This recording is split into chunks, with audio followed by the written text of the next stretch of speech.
मज़ेदार रेसिपीज़ के लिए मेरे चैनल को सब्सक्राइब करें और डेली रेसिपीज़ के लिए बेल आइकन को क्लिक करना ना भूलें। Welcome to tasty food with Maria. अस्सलाम वालेकुम व्यूअर्स, आज मैं आप लोगों के लिए डिनर रोल और बंस बनाना बता रही हूँ। और इसकी बहुत अरसे से फरमाइश आ रही थी, बहुत सारे लोग सीखना चाह रहे थे ये। तो इसके अंदर मैं आपको 2-3 शेप्स बताऊंगी, ओवन में और बगैर ओवन के पतीली के अंदर भी इसको बताऊंगी किस तरह से बेक किया जाता है। और तो चलिए आइए हम इसके इंग्रेडिएंट्स नोट कर लेते हैं। इसके लिए हमें चाहिए होगा मैदा लिया है मैंने 500 ग्राम, आधा किलो के बराबर। पानी लेंगे हम हस्ब ज़रूरत। एक अदद अंडे की ज़रूरत होगी। ऑयल लिया है मैंने 4 टेबलस्पून, इसकी जगह आप लोग बटर भी ले सकते हैं। नमक लिया है 1 टीस्पून। ब्रेड इम्प्रूवर लिया है half tea spoon. 2 tablespoon sugar लिया है। ईस्ट लिया है मैंने, एक साशे लिया है, 1 टेबलस्पून के बराबर होता है, तकरीबन 11 ग्राम इस पे लिखा हुआ है। 11 ग्राम का ये साशे है। हम सबसे पहले ड्राई इंग्रेडिएंट्स मैदे के अंदर ऐड कर देंगे और इसको हाथों से अच्छे से मिक्स कर लेंगे।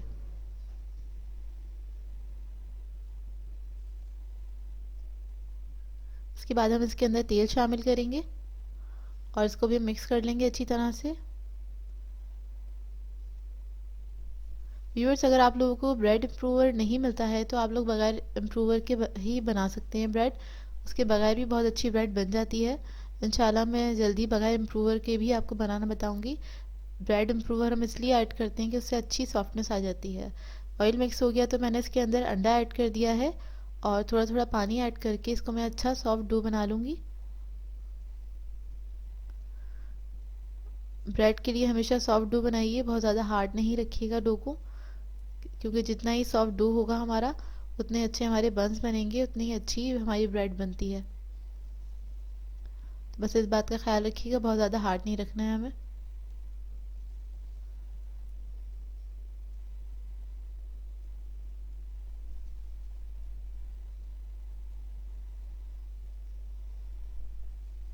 बस थोड़ा थोड़ा पानी ऐड करके इसको मैं बना लूँगी।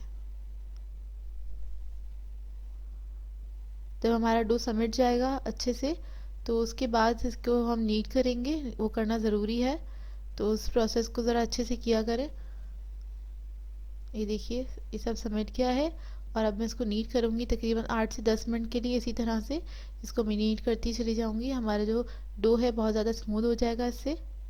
स्टार्टिंग में आपको थोड़ा सा हाथों पे स्टिकी लगेगा, अगर बहुत ज़्यादा लगे तो थोड़ा सा आप इसमें मैदा ऐड कर सकते हैं, मतलब 1 टेबलस्पून के बराबर हल्का सा डस्ट कर लें और फिर इसको आप नीट कर लें अगर बहुत ज़्यादा स्टिकी हो रहा है तो। क्योंकि मौसम पे भी डिपेंड करता है, कभी कभार ऐसा होता है बारिशों का मौसम होता है तो हवा में मॉइस्चर ज़्यादा होता है, तो इस बात का आप ख्याल रखा करें। बेकिंग का मौसम से बहुत ज़्यादा मतलब अमल दखल होता है बेकिंग का, कि अगर आपका मौसम अच्छा नहीं है तो आपकी बेकिंग भी अच्छी नहीं होगी। मतलब बारिशों का मौसम चल रहा है तो उसमें बेकिंग अच्छी नहीं होती है, क्योंकि आप जो भी चीज़ बनाएंगे उसके अंदर मॉइस्चर आ जाएगा बहुत ज़्यादा, तो फिर सब परेशान होते हैं कि रिज़ल्ट तो अच्छा नहीं आया। या बहुत ज़्यादा ड्राई मौसम है, जैसे अभी सर्दियों का मौसम है, एकदम से ड्राई हो जाएगा तो उसमें बहुत जल्दी ब्रेड्स वगैरह जो होती हैं ड्राई हो जाती हैं। देखिए बन गया, इसको मैं रख दूँगी तकरीबन 1 से 1.5 घंटे के लिए। मैंने 1 घंटे के लिए रखा था, 1 घंटे में राइस हो गया है। ये भी डिपेंड करता है आपका जो वेदर है किस टाइप का हैगा। ये राइस हो गया, अब इसको मैं पंच डाउन करूँगी और इसको हम थोड़ा सा स्मूथ कर लेंगे दोबारा से। बस चंद सेकंड के लिए हल्का सा नीट करूँगी इसको मैं। और ये देखिए कितना स्टिकी हो रहा है, ये इतना ही सॉफ्ट होना चाहिए और बहुत हल्के हाथ से आपने डील करना है इसको।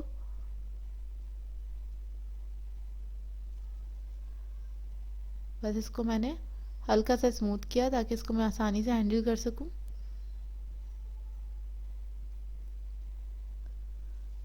अब इसको हम कट कर लेंगे नाइफ से।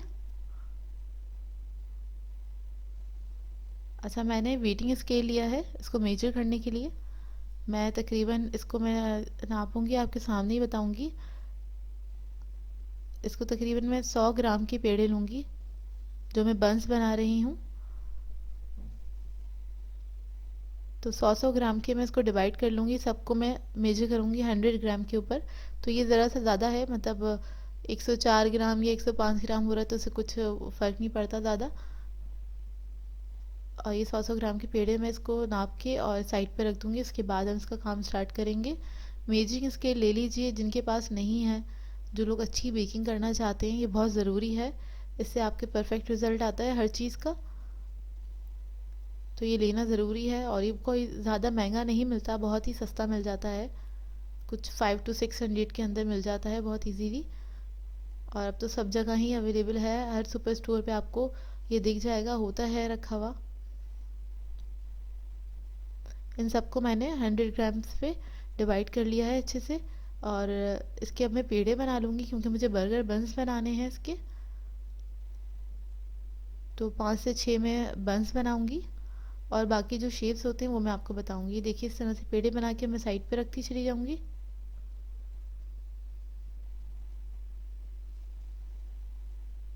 बस पेड़े बनाते हुए आपने इसको अच्छे से फोल्ड करना है और फिर जिस तरह हम रोटी का पेड़ा बनाते हैं उस तरह तो करना ही है, लेकिन आप देखा होगा आपने, मैंने बहुत अच्छे से इसको फोल्ड किया है।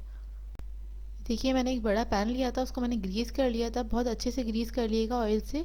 और इसके अंदर ये बंस जो है मैं सेट कर रही हूँ और थोड़े फासले से रखिएगा क्योंकि ये डबल साइज़ में हो जाएंगे, डबल से भी ज़्यादा हो जाएंगे। और इसके बाद इसको मैं कवर करके रख दूँगी किसी कपड़े से तकरीबन आधे घंटे के लिए, ताकि दोबारा से राइस हो जाए। और 3 मैं आपको शेप्स बता देती हूँ जो डिनर रोल्स के लिए हम लोग बनाते हैं। वैसे तो बहुत सारे शेप्स हैं, मैं अभी आपको सिर्फ 3 बता रही हूँ। इसको देखिए मैं थोड़ा सा ऐसे रोल कर लूँगी, इसको बड़ा कर रही हूँ। ये आपके अपने पर डिपेंड करता है, आप कोई भी शेप बनाना चाहें आप लोग बना सकते हैं। ये और जस्ट ये मैं आपकी गाइडेंस के लिए, जिन जिनको नहीं आता है वो लोग देख लें। ये बहुत आसान से हैंगे शेप्स जो मैं बता रही हूँ आपको।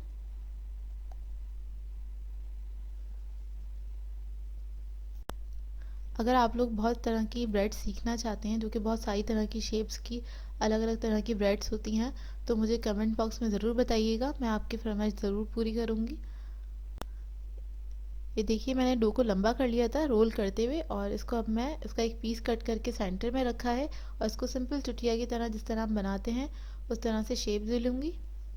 एक तो ये शेप हो जाता है और लास्ट में इसको पिंच करके आप बंद कर दीजिएगा। सही है, इसको भी मैं एक ट्रे में रख लूँगी। अब दूसरा शेप मैं बता देती हूँ आपको। इसको भी हम थोड़ा बड़ा कर लेंगे रोल करते हुए इस तरह से। इसका सिंपल मैं एक नॉट लगा रही हूँ, ये आपने देखा होगा बहुत सारी बेकरीज में ये रखा होता है, बहुत सिंपल सा ही है। इसके बाद लास्ट वाला, इसके मैं पीसेस कट कर लूँगी, तकरीबन 5 बॉल्स बनाऊँगी, 5 से 6।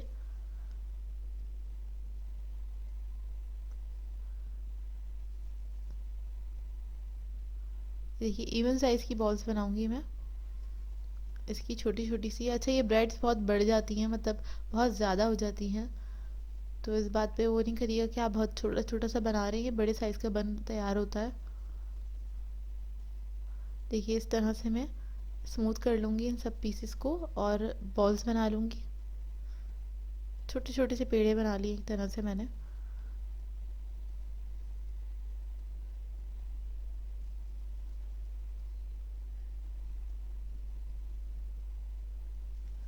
ये तैयार हो गए हैं। अब ये जो हमारी प्लेट थी इसके ऊपर हम इसको असेंबल कर देंगे, मतलब सेट कर लेंगे हम इसको।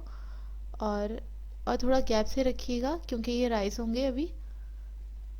और छोटा वाला जो पीस था वो मैंने सेंटर में रखा है, बाकी जो इवन साइज़ के थे वो मैंने साइडों पर रख दिए इस तरह से। इसको भी मैं कवर करके रख दूँगी तकरीबन आधे घंटे के लिए। और आधा घंटा हो गया है, 20 मिनट या आधे घंटे में ये रेडी हो जाते हैं। देखिए राइस हो चुके हैं, ये अपने साइज़ में डबल हो गए हैं। अब इस पे हम एग ब्रश करेंगे। एक अंडा मैंने फेंट लिया था, ब्रश की मदद से इसको सबको मैं सब पे अंडा लगा दूंगी अच्छे से।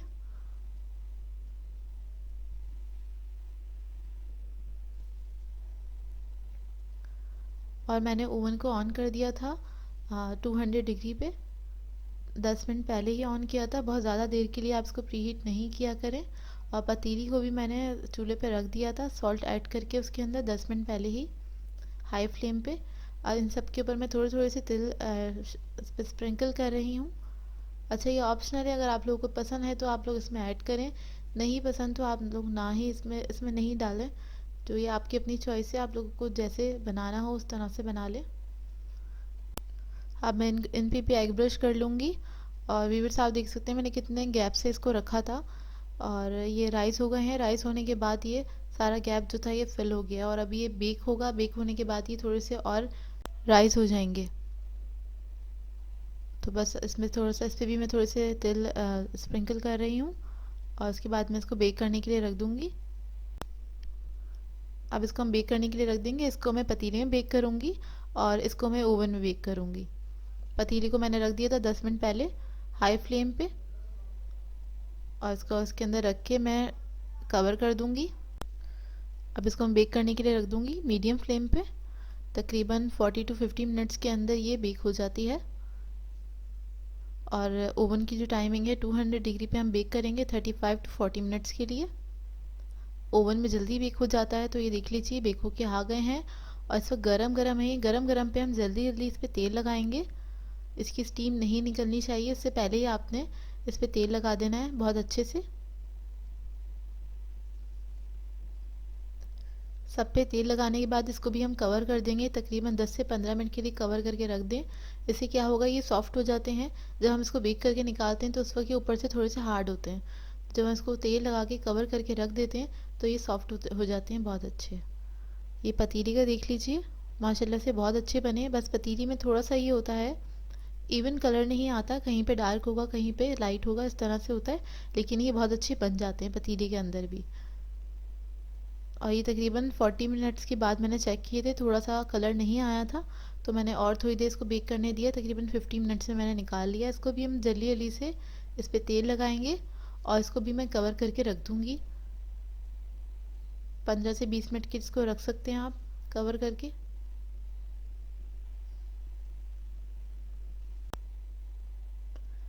इसको भी हम कवर कर देंगे। कवर करने के बाद इसको आप चारों तरफ से अच्छे से मतलब कपड़ा जो है पैक कर दें इसको, कि इसकी स्टीम बाहर ना निकले। 15 से 20 मिनट हो चुके हैं और ये काफ़ी हद तक ठंडे हो गए हैं। इस वक्त गर्म है, हल्के से गर्म है, ज़्यादा गर्म नहीं है। अब इसको मैं निकाल लूँगी। ये देखिए माशाल्लाह से बहुत अच्छे बने हैं। घर में बहुत अच्छी ब्रेड बन जाती है। इसको ज़रूर ट्राई कीजिएगा रेसिपी को और अपना फीडबैक ज़रूर दीजिएगा। ये देखिए पतीले वाले, ये भी बहुत अच्छे बने हैं।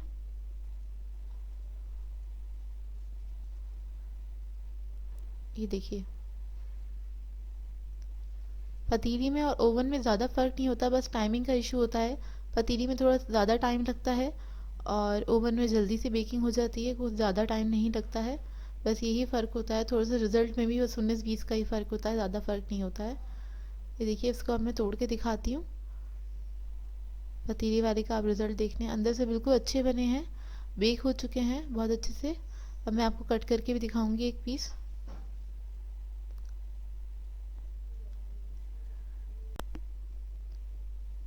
ये देखिए ब्रेड अंदर से बिल्कुल परफेक्ट बनी है। अच्छी ब्रेड की पहचान होती है कि उसका जो अंदर का जाल होता है ना वो बिल्कुल परफेक्ट बनता है और मतलब इवन होता है, वो अनइवन नहीं लगेगा आपको।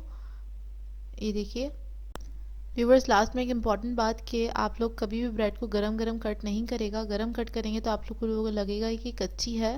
ब्रेड को हमेशा ठंडा करने के बाद ही कट किया करें। तो आई होप आप लोगों को ये रेसिपी अच्छी लगी हो। तो व्यूवर्स, अगर आप लोगों को मेरी रेसिपीज़ अच्छी लगती हैं तो मेरे चैनल को सब्सक्राइब करें, लाइक करें, कमेंट ज़रूर किया करें, शेयर भी ज़रूर किया करें अपने फ्रेंड्स के साथ, फैमिली के साथ। तो मुझे अपनी दुआ में याद रखिएगा। अल्लाह हाफ़िज़।